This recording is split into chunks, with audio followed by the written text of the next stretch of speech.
Here are the 5 cleanest waters that we tested in 2025. Chili water has cracked the code when it comes to healthy beverages. This is a new water to us. It's on the list. The online app H2O Score rated it against 500 other water products. It's one of the few waters that we've seen with 0 contaminants. And they ranked chili water #1 in the United States. No fluoride, no forever chemicals. And #2 in the world. And it was almost perfect. But this cool story actually started decades ago as the Carolina Ice Company in Kinston.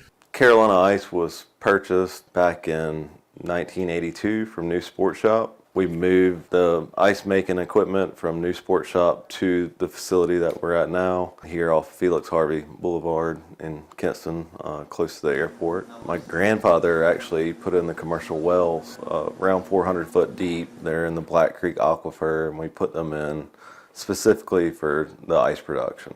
Merle Edwards Sr. and his 2 boys started it, and the Edwards family only cared about cubes for more than 40 years. Working 7 days a week, probably at least 12 hours a day. But then Merle's grandson Stuart had a fluid thought. I was in the grocery store one night and I just wanted a can of water, and I was looking at the shelf and all there was a brand called Liquid Death. You know, that's when the light bulb went off, and I knew that if a brand like that could make it on the shelf, I knew that we could produce something that could be more family friendly and just fun. But he had to convince his dad Thomas that water was the way. At first I thought my son was crazy, but as things have moved along, he might be something to it. Well, I think the #1 appeal is there's no microplastic in there, and Secretary Kennedy just declared war on microplastic, so I think that creates a unique situation for what we're doing here. The first thing on the Aqua agenda, come up with a name. The name behind the brand was picked in memory of my late brother. Lee Edwards was 2 years older than Stuart. He loved this band. The band was called Widespread Panic, and he went to probably 100 of their shows. He had a boat named Chili Water that he fished the Big Rock tournament. Lee passed away in 2020, and Stuart wanted to honor his brother's memory. You know, I did some things to try to hold on to his memory, and what a great way to do something for somebody than to name a brand after him. And the name Chili Water was a natural fit. Because it kind of referenced the ice company, and it was cool and kid-friendly, and we haven't looked back since. Producing award-winning water was the next step in the process. So this is where all the water comes from, right out of this well in the Black Creek Aquafir. What makes it #1 in the world is just the purity of the water. We take water that's already pristine, and then we run it through all these other extra water cleaners.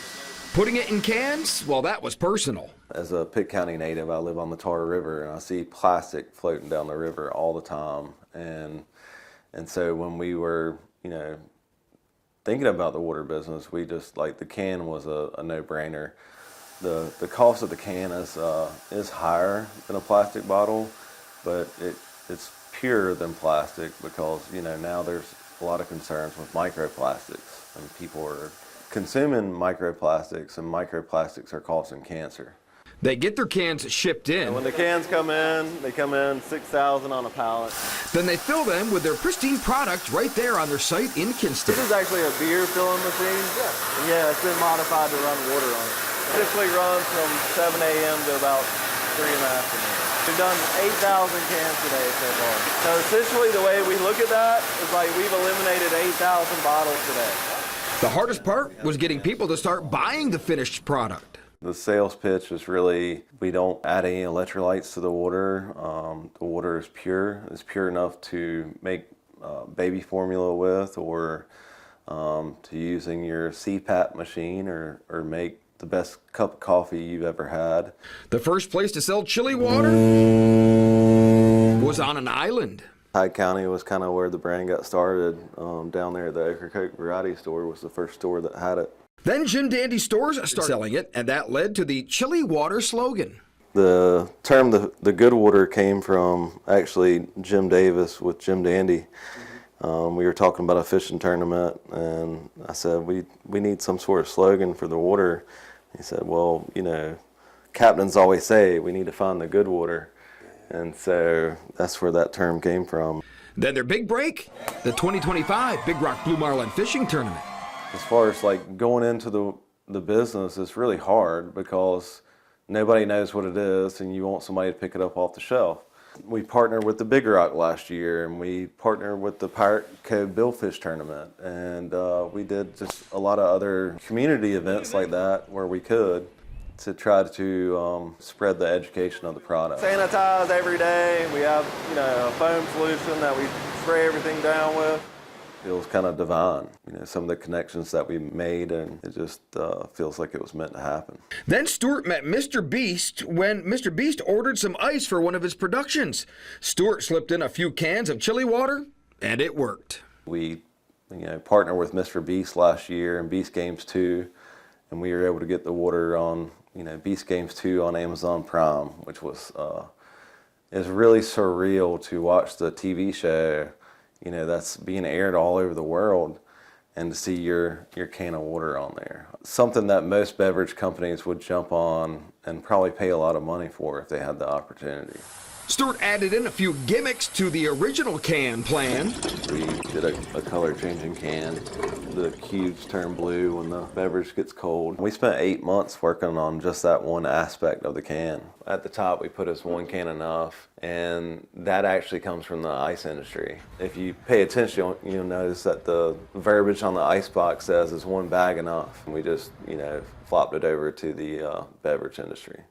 Being in Eastern North Carolina, we had to give a nod to the camo. This will be launched this fall. And then another thing that we did, toward the end of last year, we did a gold can where it was Willy Wonka style. If you found a gold can in a 12-pack, you would get $350. And we only sent out 10 of them. I think we've had 8 people cash in, so there's still a couple out there floating around somewhere. And in 1 year of business, chili water is getting a warm reception. So with 1 year, we've grown the product into probably 1,000 stores. Most of those are North Carolina, South Carolina, Virginia. So you can find chili water in most Lowe's food stores. We just got authorization from another large chain. We enabled shipping in June. Online, because the hardest part is people will say, well, where can I get your water? And so we just felt like if we could ship it to people, then that we could just tell them to order it online. And I believe we've shipped with thousands of boxes all over the country. And it could be just the tip of the iceberg. What really keeps me driven, it's not necessarily the product that we have sitting on the counter right now, but it's the new product that we're going to have 3 weeks from now, or a month from now. We're working on an electrolyte version of this. So we're going to have our own electrolyte version, and to give you the scoop before anybody else knows, it's going to be, the electrolytes are derived from the ocean, from the Atlantic Ocean. There are so many big beverage companies out there that have, they haven't been giving us the best drinks, and our goal is to provide something better. Chili water generally costs between $6 to $8 for a 6-pack, depending on where you buy it. Ultimately, it costs more, but chili water is a local company, and by buying chili water, you're supporting local. You're eliminating plastics in your body. Chili water is easy on your kidneys, and it's just a great everyday drinking water. And Stuart has dreams of really getting chili water flowing. We're not at our full production capacity. We want to see it leave by the truckload, not by the pallet. When I know that we made it is when we start sending out truckloads of it.